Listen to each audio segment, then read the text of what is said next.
A puppy is born in the Hadzabe village. Even before opening its eyes, its destiny is already traced. It will not be a pet. It will not have a collar or a comfortable house. In a few months, this dog will need to look into the eyes of a hungry leopard and not run away. It will need to bark against a 200-kilogram male lion and hold its position. It has been like this for more than 50,000 years. This is how the last hunter-gatherers of Africa raised their dogs. If you are passionate about wild animals and real documentaries, do not leave this video. Watch until the end, subscribe now to the channel, and comment where you are watching from. Tanzania is home to many peoples, but none like the Hadzabe.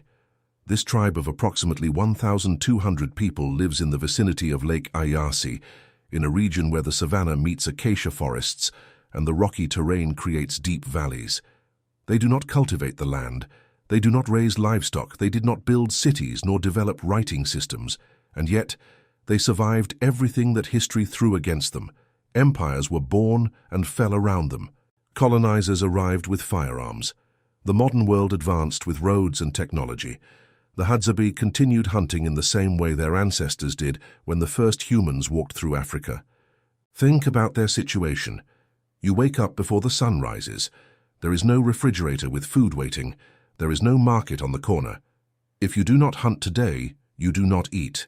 Simple as that. And the African savanna does not forgive mistakes. A wild boar can rip open your belly with its tusks.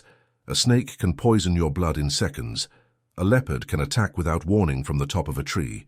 It is in this environment that the Hadzabe need to find protein to feed their families. And that is why they developed an alliance that defies common logic about the relationship between humans and dogs. The territory occupied by the Hadzabe covers approximately 4,000 square kilometers. To give you an idea, this is equivalent to more than twice the size of the city of São Paulo. In this vastness of savanna, rocks, and dry forests, the tribe divides into small groups of 20 to 30 people who move constantly following the availability of game and water. Each group maintains between 5 and 8 adult dogs trained for hunting, in addition to puppies at different stages of development. The dogs of the Hadzabe do not belong to any breed recognized by international canine associations.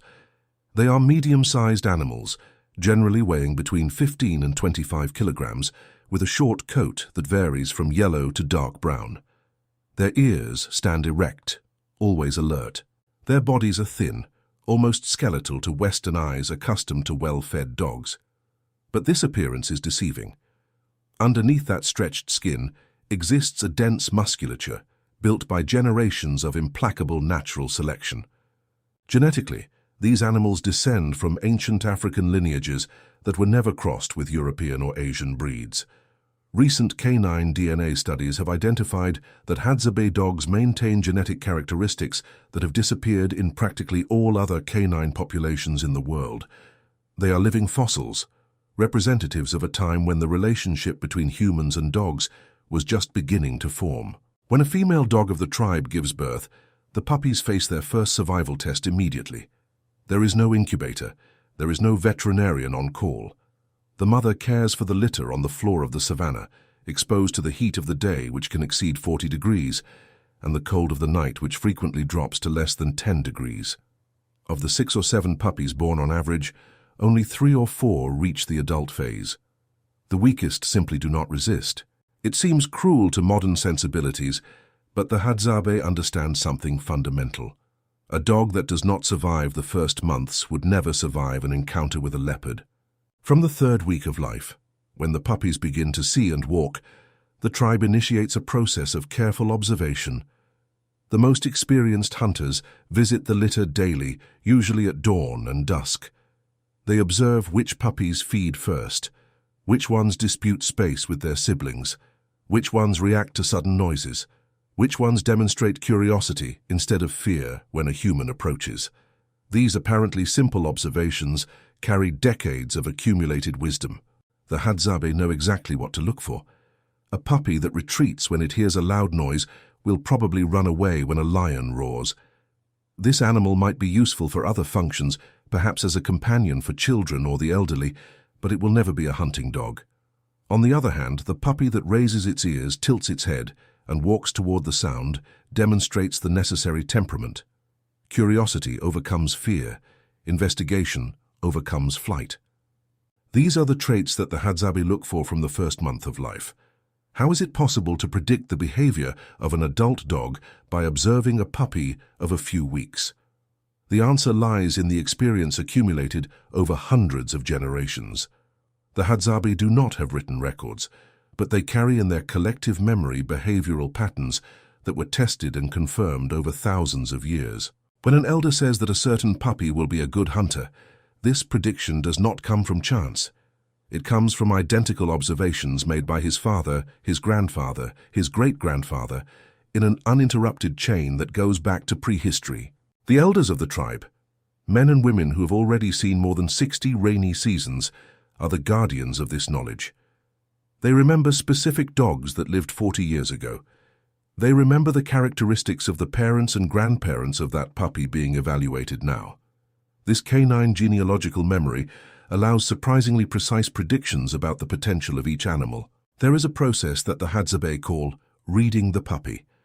An experienced elder holds the young animal in his hands, observes its eyes, feels the tension of its muscles, analyzes how it reacts to human touch. This examination lasts only a few minutes, but condenses decades of observation into a quick diagnosis.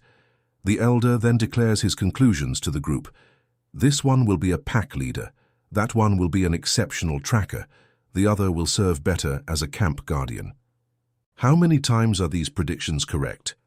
The Hadzabe themselves estimate that they are right in approximately 8 out of every 10 cases, an impressive success rate when you consider that they are predicting behaviors that will only fully manifest more than a year later.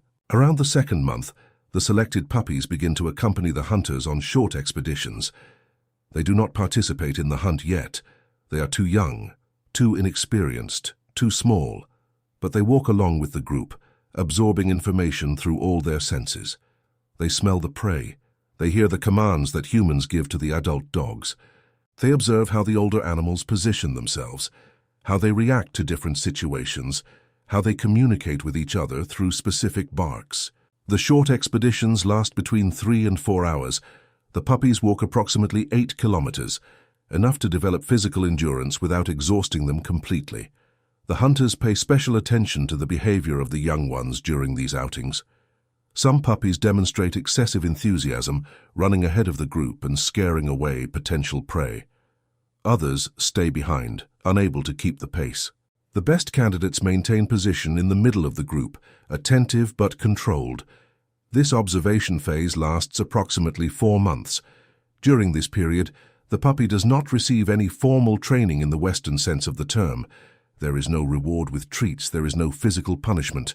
What exists is total immersion in a hunting culture. The puppy eats what the tribe eats. It sleeps where the tribe sleeps. It wakes up when the tribe wakes up.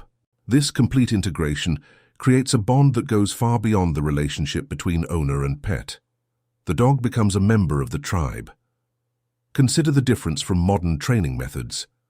In the West, dogs are trained in sessions of 15 to 30 minutes a few times a week. They receive specific commands, execute tasks, earn rewards. The process is efficient for creating obedient animals that sit, lie down, and give a paw. But it would be completely useless for creating a dog capable of facing a predator that can kill it with a single swipe of a paw. The Hadzabe understood millennia ago that courage is not taught in training sessions. Courage is built through gradual exposure to danger, the development of absolute trust in the group, and the systematic elimination of fear through familiarity. A dog that grew up hearing lion roars in the distance does not panic when it hears that sound up close. A dog that saw adult hunters return victorious from encounters with predators believes that victory is possible. Between the 6th and 8th month of life, the young dogs participate in their first real hunt. Generally, the initial target is smaller prey, dik-diks, which are tiny antelopes weighing only 5 kilograms and measuring about 40 centimeters in height, or porcupines, whose quills of up to 30 centimeters represent a significant but non-lethal danger. These hunts serve as practical training. The dog learns to follow tracks, to work in coordination with other animals, to respond to human signals, to attack at the right moment, and to retreat when necessary. Porcupines are particularly important in training because they teach a crucial lesson. Advancing is not always the best strategy. A dog that attacks a porcupine head-on will receive quills in its snout. The pain is intense and memorable. After this experience, the animal learns to encircle, to look for safer attack angles, to respect natural defenses. This lesson will apply directly when the dog faces larger predators. The first hunts are rarely successful. The young dog makes mistakes. It advances too early, scaring away the prey. Or it hesitates at the crucial moment, allowing the animal to escape. The Hadzabe do not punish these mistakes. They simply continue hunting day after day, allowing experience to do its work. A dog that fails 20 times learns more than a dog that never had the chance to fail. Around the first year of life, the dogs that survived this intense process are ready to face larger prey. Wild boars, which can weigh up to 100 kilograms and possess sharp tusks of more than 15 centimeters, capable of causing serious injuries. Baboons, which live in groups of up to 80 individuals and attack coordinately when threatened. Hyenas, which compete for the same food resources and do not hesitate to kill dogs they find alone. Each encounter with these species adds a layer of experience. The dog learns that boars attack in a straight line and can be avoided with lateral movements. It learns that baboons are more dangerous when cornered and that maintaining distance is essential. It learns that hyenas are cowards when faced by groups and aggressive when they perceive a numerical advantage. This practical knowledge, impossible to transmit through conventional training, accumulates until the animal is prepared for the final test. The period between the first and second year of life is critical. It is when most canine deaths occur. Young dogs, overconfident after initial successes, make fatal mistakes. Some underestimate the speed of a leopard. Others get too close to a wounded hyena. Each loss is felt by the tribe, but also serves as a reminder for the surviving dogs. They see companions fall. They learn from these deaths. Leopards are considered by the Hadzabe as the most dangerous predators in the region. This might surprise those who imagine that lions, larger and more famous, would represent the greatest threat. But the hunters of the tribe know what the statistics do not show. Leopards are silent. Leopards are patient. Leopards attack from above, falling upon their victims before any reaction is possible. An adult male leopard weighs on average 60 kilograms. It seems like little compared to the 200 kilograms of a lion or the 400 kilograms of a buffalo. But these 60 kilograms are composed almost entirely of muscle. A leopard's jaw can exert pressure of approximately 300 kilograms per square centimeter, enough to crush the skull of an adult baboon. Its claws, curved and sharp like handmade knives, can tear the flesh of a buffalo, and its speed is simply terrifying. A leopard can accelerate from 0 to 60 kilometers per hour in less than 3 seconds. That is faster than most sports cars. How can a 20-kilogram dog face a predator like that? The answer lies in the strategy developed by the Hadzabe over countless generations. The dogs never face leopards alone. They work in groups of 3 to 5 animals, coordinating their movements in a way that would impress any military trainer. While one dog attracts the leopard's attention from the front, others position themselves on the sides and at the rear. The predator, accustomed to being the hunter, suddenly finds itself surrounded and confused. The goal is not to kill the leopard.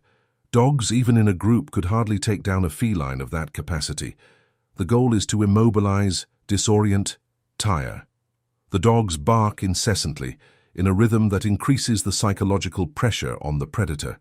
They advance and retreat in waves, forcing the leopard to spin constantly to follow the multiple threats. Every time the feline tries to flee, it finds another dog blocking its path. This deadly dance can last 15, 20, even 30 minutes. The leopard, despite its superior strength, begins to tire. Its attacks become slower, less precise.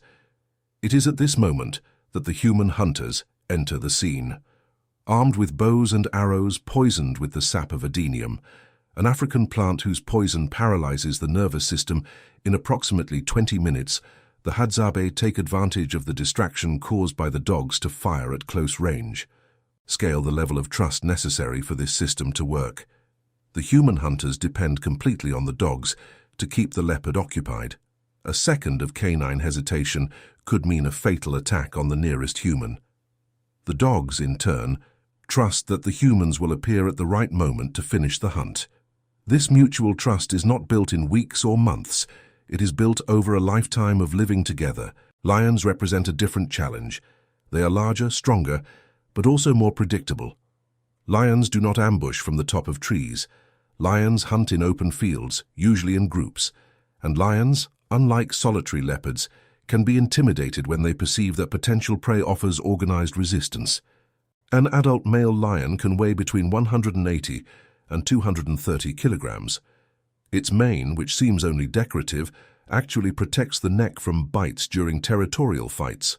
Its claws measure about 8 centimeters and can tear the flesh of an adult zebra. Its roar can be heard more than 8 kilometers away. It is an animal built to dominate. When Hadzabe dogs encounter a lion, the strategy changes completely. Instead of surrounding and immobilizing, the goal is to create enough noise to convince the feline that attacking is not worth the risk. The dogs form a line and advance barking in unison, creating a wall of sound that echoes through the savannah. This noise attracts other members of the tribe, who join in carrying 2-meter spears, bows with poisoned arrows, and lit torches. Observe the psychology behind this tactic. Lions are ambush predators. They prefer inattentive, isolated, vulnerable prey. When they encounter an organized group that has clearly detected their presence and demonstrates no fear, the risk-reward equation changes drastically. The lion might win the fight, but it will probably come out wounded. Wounds mean difficulty hunting in the following days. Difficulty hunting means hunger. Hunger means death. The Hadzabe do not hunt lions frequently. There is no glory in killing an animal that does not serve as food and whose skin has little practical utility for the tribe. But when a lion becomes a persistent threat, repeatedly attacking hunting areas or demonstrating predatory behavior toward humans, the tribe organizes a removal expedition. In these cases, the dogs play a crucial role in locating and the initial confrontation. The communication between humans and dogs during these operations is surprisingly sophisticated. The Hadzabe developed a system of whistles and tongue clicks that transmit specific commands. A short, sharp whistle means stop immediately. 2 whistles in sequence mean advance with caution. A click followed by a whistle means retreat to a safe position. 3 rapid whistles indicate extreme danger and an order to disperse. The dogs respond to these commands instantly, even in situations of extreme stress. This communication system took generations to be perfected. The Hadzabe tested different sounds, different sequences, until they found combinations that the dogs could distinguish clearly, even with their hearts racing from the confrontation. The result is a functional language between species, developed without any formal knowledge of linguistics or animal behavior. But perhaps the most impressive aspect of Hadzabe canine communication does not involve human sounds. The hunters have learned to interpret the different types of barks of their dogs with remarkable precision. A deep, spaced-out bark indicates large prey in the distance, probably more than 200 meters away. High-pitched, rapid barks mean immediate danger, usually a predator less than 50 meters away. A specific sequence of 3 barks followed by silence means that the prey has been cornered and humans can approach safely. How do the Hadzabe teach their dogs to produce these specific barks? The answer is that they do not teach them. The dogs develop this communication system naturally over generations through the selection of the animals that best communicated with humans. Those whose barks were understood were more successful in hunts. More success meant more food. More food meant a higher probability of reproduction. Over thousands of years, this process created a canine language adapted specifically for communication with the Hadzabe. The training to face predators also includes the building of extraordinary physical endurance. The dogs of the tribe walk on average 30 to 40 kilometers a day during hunting expeditions. They run on uneven terrain under a scorching sun that can exceed 45 degrees at noon, frequently with little water available. Their bodies have adapted to these conditions in a way that would surprise Western veterinarians. The metabolism of these animals is significantly more efficient than that of domestic dogs, allowing them to maintain intense activity with fewer resources. The diet of Hadzabe dogs also differs radically from modern canine feeding. There is no processed kibble. There are no fixed feeding times. The dogs eat what is left over from the hunts, bones rich in marrow, nutritious viscera, pieces of meat that humans did not consume. They go 2 or 3 days without eating when the hunt is not successful. This irregular diet, which would seem inadequate by contemporary animal husbandry standards, actually replicates the nutritional conditions that shaped the evolution of wild canids over millions of years. The puppies that survive the full training and reach adulthood as functional hunters represent less than 40% of the original litter. It is a survival rate that would horrify commercial breeders. But the Hadzabe do not seek quantity. They seek absolute quality. A single exceptional dog is worth more to the tribe than 10 average dogs. And what about the dogs that fail? Those that demonstrate excessive fear, that do not respond to commands, that refuse to face large prey. The Hadzabe do not discard them. These animals find other functions in the community. Some become camp guardians, alerting to the approach of strangers or predators during the night. Others accompany women and children during gathering activities, offering protection against venomous snakes like the black mamba and smaller animals that could attack. This assignment of functions based on temperament demonstrates a sophisticated understanding of canine psychology. The Hadzabe recognize that not every dog was made to fight leopards, just as not every human was made to hunt. The strength of the tribe is not in forcing individuals to occupy inadequate roles, but in finding the right position for each member, canine or human. Scars tell stories. A veteran Hadzabe hunting dog usually carries marks from multiple encounters with predators. Leopard claw scratches on the snout, hyena bite marks on the hind legs, ears torn in confrontations with baboons. These scars are not seen as defects. They are medals of honor, visible testimonies of courage and survival. Human hunters treat veteran dogs with special respect. These animals receive the best portions of meat after successful hunts. They are allowed to sleep closer to the fires on cold nights. They receive water first when the group finds a source. And when age finally takes its toll, when the legs no longer run so fast and the reflexes no longer respond so promptly, the old dogs are cared for by the community until their final days. The life expectancy of a Hadzabe dog that survives the initial training is approximately 8 to 10 years. It seems like little, but consider the conditions. These animals face predators regularly. They walk dozens of kilometers daily. They eat irregularly. They do not receive vaccines or veterinary treatment. Each year lived is a victory against impressive odds. During the night, the dogs take on a different but equally vital function. While the tribe sleeps around fires that keep predators at a distance, the dogs remain alert at the edges of the camp. Their ears pick up sounds that humans cannot perceive. Their noses detect the smells of animals hundreds of meters away. When a predator gets too close, the dogs begin to bark in unison, waking the hunters who immediately grab their weapons. This night watch has saved countless lives throughout the history of the Hadzabe. Oral records speak of leopards that tried to attack sleeping children and were intercepted by alert dogs. They speak of hyenas that surrounded camps during storms and were driven away by the coordinated noise of the pack. The dogs do not sleep deeply like domestic animals. They nap in shifts, always with some members of the pack completely awake. The death of an experienced hunting dog is genuinely felt by the tribe. There are no elaborate funeral rituals, but there is real mourning. The hunters closest to that animal spend a few days in contemplative silence. Stories about the dog's exploits are told on the following nights around the fire. The Hadzabe recognize that they lost not just a useful animal, but a companion who risked its life countless times alongside human hunters. What do the Hadzabe know about dogs that the modern world has forgotten? They know that loyalty is not bought with treats, but is built through shared experiences. They know that courage is not the absence of fear, but the ability to function despite it. They know that the relationship between humans and dogs does not need to be hierarchical, with one dominating the other, but can be a genuine partnership between different species united by mutual necessity. Today, while the modern world debates training methods and animal welfare, The Hadzabe continue doing what they have always done. Their dogs do not know industrial treats or rubber toys. They know the smell of danger. They know the roar that makes the earth tremble, and even so, they remain. What this tribe teaches is not in training manuals. It is in the relationship built by absolute necessity, by the trust that is born when two species depend on each other to survive one more day. The Hadzabe do not create courageous dogs. They reveal the courage that already exists in each animal, waiting to be awakened. Perhaps the secret is not in the method. Perhaps it is in the purpose. When a dog knows why it needs to fight, it fights.